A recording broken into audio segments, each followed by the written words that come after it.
কথায় আছে যে দৃষ্টি অত্যন্ত কঠোর হয়, অত্যন্ত শক্তিশালীও হয়। কথায় আছে যে কারোর উপর যদি কুদৃষ্টি পড়ে তাহলে তার বিনাশ কেউ আটকাতে পারে না। এই যে কুদৃষ্টি, এর উপাচারও আমাদের কাছে রয়েছে। যখন আমরা বাড়ি নির্মাণ করি তখন একটা কালো মুখোশ লাগাই, যাকে রক্ষা কবচ মনে করা হয় কুদৃষ্টি থেকে বাঁচার জন্য। যখনই কোনো বাচ্চা বাইরে যায় তখন তার মাথায় আমরা একটা কাজলের টিপ পরিয়ে দিই কুদৃষ্টি থেকে বাঁচার জন্য। অর্থাৎ এই সংসারে কুদৃষ্টি থেকে বাঁচার উপাচার রয়েছে। উপাচার যদি কিছু না থেকে থাকে তাহলে তা হলো দৃষ্টিভঙ্গির। যদি আপনার দৃষ্টিভঙ্গি অনুচিত হয় তাহলে আপনার পতন কেউ আটকাতে পারবে না। না পারবে কালো মুখোশ, না কালো টিপ, না স্বয়ং ঈশ্বর। সেই জন্য নিজের দৃষ্টিভঙ্গি শুভ করে তুলুন, সব কিছু শুভই হবে। আসুন আমার সাথে ভালোবেসে বলুন, রাধা রাধা। আমাদের জীবনে অত্যন্ত গুরুত্বপূর্ণ একটা আশা বসবাস করে, বিশ্বাসের রূপে।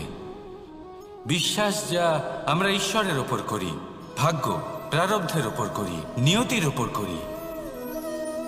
যখনই ভালো কিছু হয় আমরা বলি এ হলো ঈশ্বরের দয়া। যখন খারাপ কিছু হয় আমরা বলি এ হলো ঈশ্বরের মায়া। কখনো ঈশ্বর বা ভাগ্য বা প্রারব্ধ বা নিয়তি। আপনি নিজে কোথায় তা কখনো ভেবেছেন? আপনি বিশ্বাস করছেন ঈশ্বরের উপর, প্রারব্ধের উপর, কখনো নিজের উপর করেছেন? আমি আপনাকে একটা সহজ কথা বলি, যদি আপনি ঈশ্বরের উপর বিশ্বাস রাখেন, শুধুই ঈশ্বরের উপর বিশ্বাস, তাহলে আপনি সেটাই পাবেন যেটা আপনার ভাগ্যে লেখা রয়েছে। কিন্তু যদি আপনি নিজের উপর বিশ্বাস রাখেন, আত্মবিশ্বাস রাখতে শেখেন, তাহলে ঈশ্বর আর নিয়তি দুজনে মিলে আপনার ভাগ্যে সেটাই লিখবে যা আপনি চাইছেন। তাই মনে রাখবেন, সাফল্যের পথ হলো এই বিশ্বাস। নিজের আত্মবিশ্বাসকে ধরে রাখতে শিখুন, দেখবেন আত্মা প্রসন্নতায় ভরে উঠবে। তাহলে আসুন এই প্রসন্ন ভাব নিয়েই বলুন, রাধা রাধা। সময় একটু একটু করে কেটে যায়, একটু একটু করে নিকটে আসে। খুব অদ্ভুত ব্যাপার। এই সময় প্রতিকূল হলেও একটু একটু করে কেটে যায়। এই সময় যদি ভালো হয় তাহলে একটু একটু করে নিকটে আসে। অনুচিত তখনই হয় যখন আমরা নিজেদের অসফলতার জন্য সময়কে দোষ দিই, কিন্তু আসলে তেমনটা হয় না। আপনার পরিশ্রম আর প্রয়াস দ্বারাই আপনি সাফল্য লাভ করবেন, সময়ের দ্বারা নয়। যদি এই সাফল্য একটা সুন্দর ভবন হয় তাহলে সময় হলো তার দেওয়ালের রং, যা সময়ের সাথে বদলাবে, সময়ের সাথে ফিকেও হয়ে যাবে। কিন্তু সাফল্যের এই ভবন আপনাকেই নির্মাণ করতে হবে, আপনার পরিশ্রমের ইট দ্বারা এবং প্রয়াসের চুনসুরকি দ্বারা। তাই পরিশ্রম আর প্রয়াস করতে থাকুন, সাফল্য আপনি অবশ্যই পাবেন। সময় যদি আজ ভালো না হয় তাহলে কাল অবশ্যই হবে। প্রয়াস করতে থাকুন আর আমার সাথে ভালোবেসে বলুন, রাধা রাধা। ভয়। জীবনে আমরা কোন কোন বিষয়ে ভয় পাই?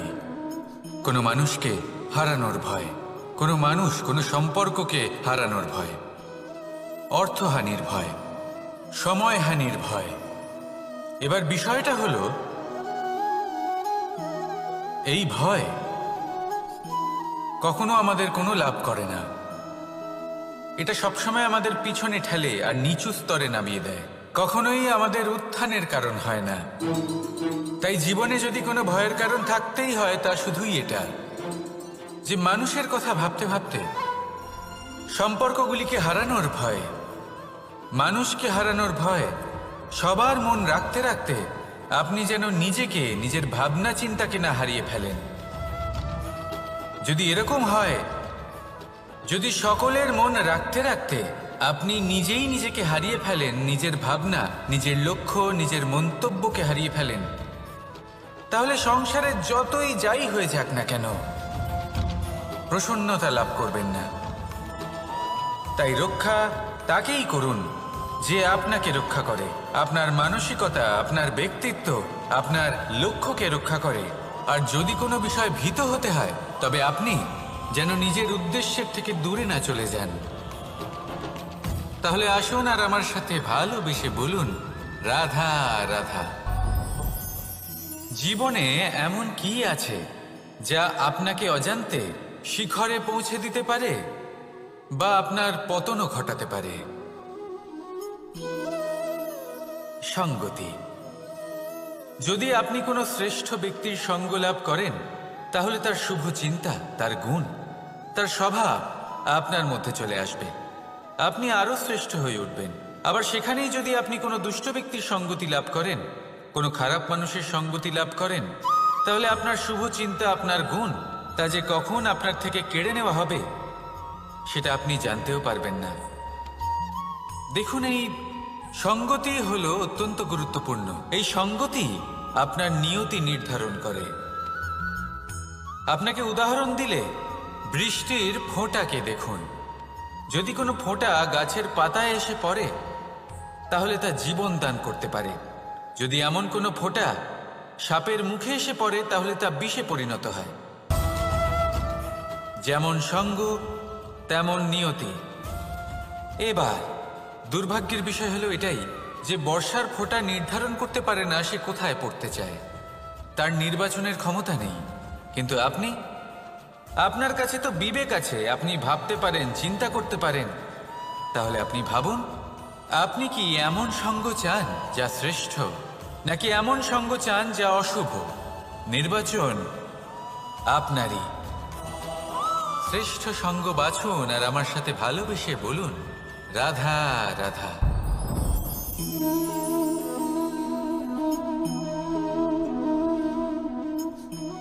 মুক্ত। এই মুক্তই সবাইকে মোহিত করে দেয়, নিজের দিকে আকর্ষিত করে। অত্যন্ত সুন্দর, গোল, শুভ্র। মুক্ত দ্বারা নির্মিত আভূষণ, তা হয়তো সে মুকুটই হোক বা কোনো স্ত্রীর অলংকার, তাকে আরো সুন্দর করে তোলে, তাকে আরো সুন্দর দেখতে লাগে। এবার এই মুক্তকে এত সুন্দর দেখার জন্য কত কষ্ট সহ্য করতে হয় তা কি কখনো আপনি ভেবেছেন?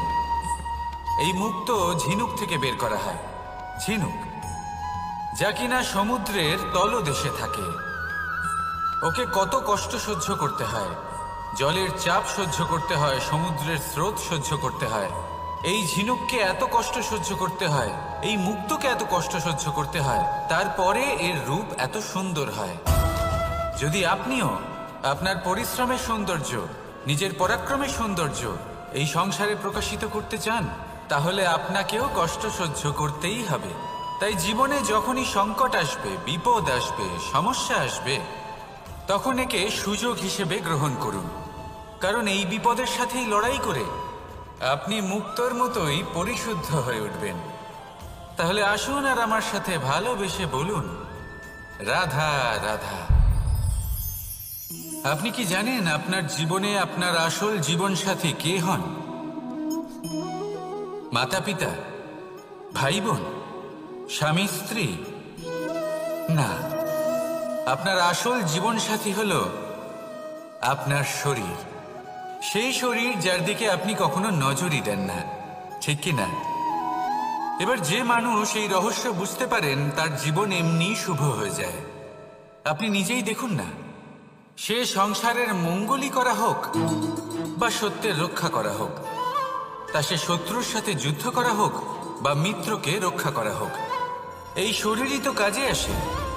তপস্যাতে, বলিদানে, পরিশ্রমে এই শরীরই হলো আধার, ঠিক কিনা? তাই আমাদের কর্তব্য হলো যে আমরা যেন নিজের শরীরের যত্ন নিই। আমরা কি খাই, আমাদের কি খাওয়া উচিত, এটা যেন বুঝি। কোনটা সুপাচ্য আর কোনটা নয়, এটা যেন বুঝি। কারণ যেমন হবে অন্ন, মনও তেমনই হবে। যত ভালো অন্ন তত ভালো মন। আর সুস্থ শরীর হলো সুস্থ মনের আধার, এ কথা অবশ্যই মনে রাখবেন। আর যদি মন সুস্থ থাকে, তাহলে সকল শুভ উদ্দেশ্য পূর্ণ হবে। তাহলে আসুন আর আমার সাথে ভালোবেসে বলুন, রাধা রাধা। কথায় আছে যে জীবনের আধার হলো সম্পর্ক, প্রসন্নতারও এবং ঈশ্বরের সাথে দেখা পাওয়ারও। এবার এই সম্পর্কের আধার আসলে কি? সেবা? না। বোঝাপড়া? না। অপেক্ষা?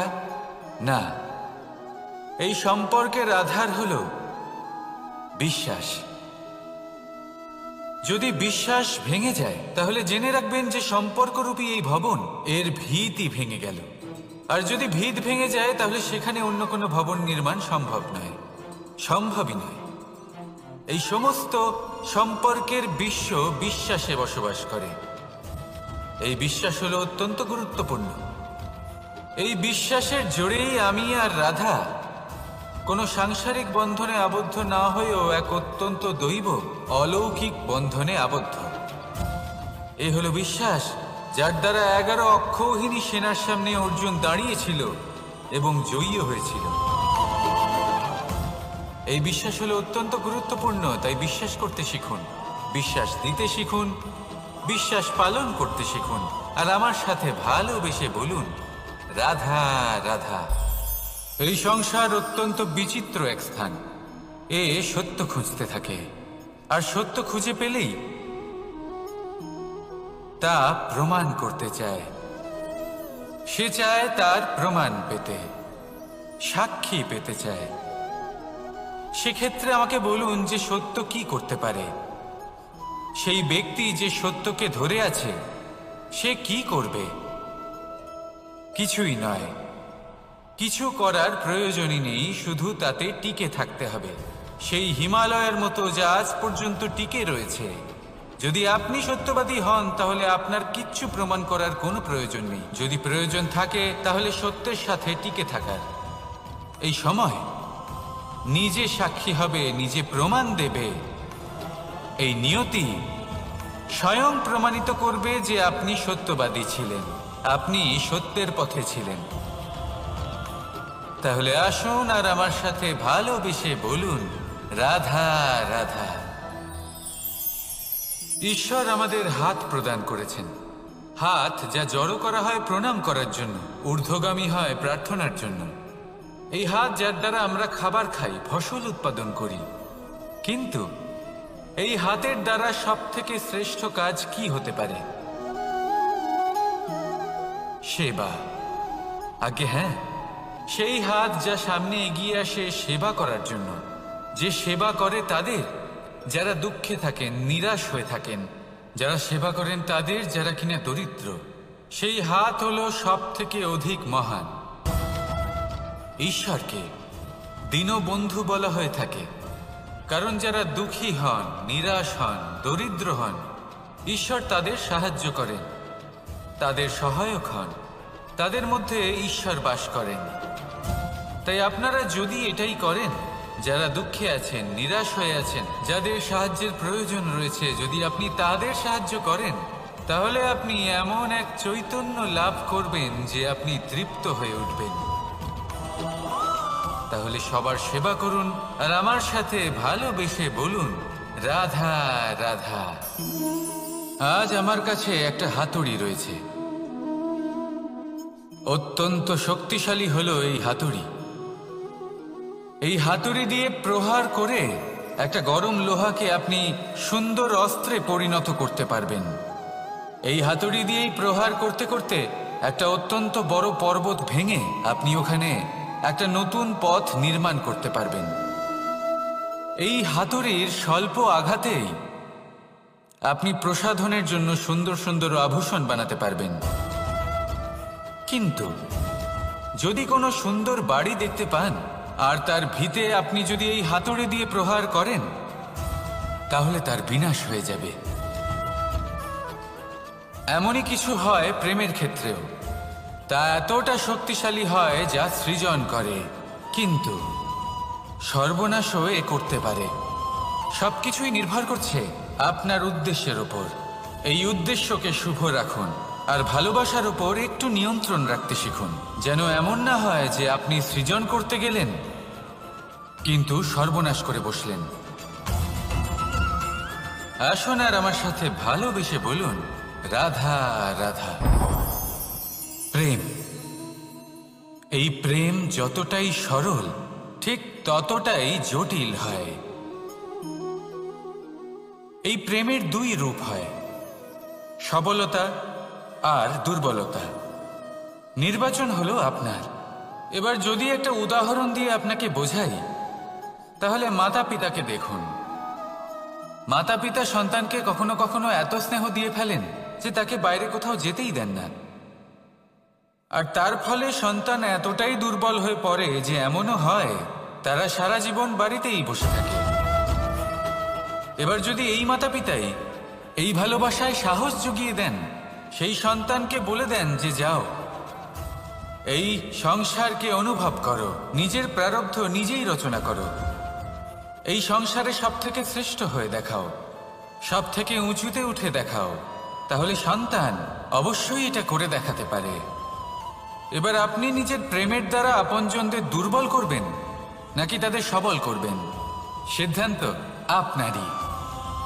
আসুন আর আমার সাথে ভালোবেসে বলুন, রাধা রাধা। মানুষ বলেন প্রেমে অনেক শক্তি আছে, আর এটা সত্যিও বটে। প্রেমে এতটাই শক্তি থাকে যে শত্রুতার বড় বড় স্তম্ভকেও এত সহজে ফেলে দিতে পারে। কিন্তু আপনি দেখে থাকবেন, যারা অধিক শক্তিশালী হন তারা দুই ধার সম্পন্ন তরোয়ালের মতো হন। কারণ এই প্রেম যদি আচরণে থাকে, মনে থাকে, বিচার বুদ্ধিতে থাকে, তাহলে তা শুভ হয়। এই প্রেম সৃজন করে। কিন্তু প্রেম যদি ব্যবসার অঙ্গ হয়, যদি এই প্রেমের ব্যবহার নিজের স্বার্থ, নিজের অহংকারের জন্য করা হয়, তাহলে তা সংসারের বিনাশ ঘটাতে পারে। রাধা প্রেমের ব্যবহার করেছে শাম্বের কারণে, আর শাম্ব সেই প্রেমের ব্যবহার করেছে নিজের অহংকার, নিজের স্বার্থ সিদ্ধির জন্য। শেষ পর্যন্ত ক্ষতি শাম্বের হলো না, হলো প্রেমের। তাই মনের মধ্যে প্রেম ভাব অবশ্যই রাখুন, নিজের আচরণেও প্রেম ভাব বজায় রাখুন, কিন্তু সতর্কও থাকবেন আপনার এই প্রেম, একে নিয়ে কেউ ব্যবসা না করে ফেলেন। আসুন আর এই ভালোবাসার সাথেই বলুন, রাধা রাধা। সত্য, এই সত্য আসলে কি? কেউ বলবেন যা অসত্য নয় তাই হলো সত্য, কেউ বলবেন সেটা যার ভিত্তিতে আমরা বেঁচে আছি তাই হলো সত্য। কিন্তু সত্য আসলে কি? তার থেকেও বেশি গুরুত্বপূর্ণ হলো এটা বুঝতে পারা যে সত্যের ব্যবহার কিভাবে করা উচিত। যদি আপনার কাছে সত্য থাকে বা আপনি সত্য জেনে থাকেন আর আপনি তার ব্যবহার করেন, সদ্ব্যবহার করেন সংসারের জন্য, তাহলে আপনি এই সমস্ত সংসারের অনেক ঊর্ধ্বে চলে যাবেন। কিন্তু যদি আপনি সত্য জানেন আর তার দুর্ব্যবহার করেন, তাহলে আপনি সমস্ত সংসারের পক্ষে ক্ষতিকারক হয়ে উঠতে পারেন। তাই মনে রাখবেন, সত্য যতটাই কোমল, অর্ধ সত্য হলো ততটাই কঠোর। এই অর্ধ সত্য সমস্ত সংসারের বিনাশ ঘটাতে পারে।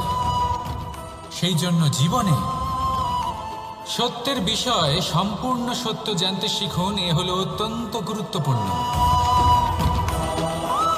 এই সত্য তার নিজস্ব দাবি হলো আপনি সাবধানে থাকুন। তাহলে আসুন আর আমার সাথে ভালোবেসে বলুন, রাধা রাধা। পঞ্চমহাভূত, জীবন রচনায় এর অবদান অনস্বীকার্য। এই পঞ্চমহাভূত আসলে কি? জল, বায়ু, অগ্নি, মাটি আর আকাশ। এবার শুধুমাত্র জীবন রচনায় এর অবদান আছে তা নয়, শুধু শরীর রচনাতে এর যোগদান আছে তা নয়, বরং এরা হলো আমাদের জীবনের সব থেকে বড় শিক্ষক। এবার আপনারা সকলে চমকে যাবেন, হয়তো আপনারা এই দৃষ্টিভঙ্গি দিয়ে কখনো দেখেননি। আমি আজ আপনাদের বোঝাবো। এদের মধ্যে সব থেকে বড় তত্ত্ব জল। এ আমাদের কি শেখাচ্ছে? এই জল, এর নামই হলো জল, কিন্তু এ কখনোই আমাদের জ্বালায় না, আমাদের জ্বলনের কারণ হয় না। তাহলে কি করে?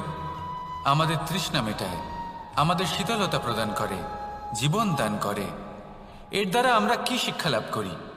যে আপনার উৎপত্তি যেখান থেকেই হোক না কেন, আপনি যেখানেই জন্মগ্রহণ করুন না কেন, আপনার কর্ম সর্বদা শ্রেষ্ঠ হওয়া উচিত। আপনি জলকে যে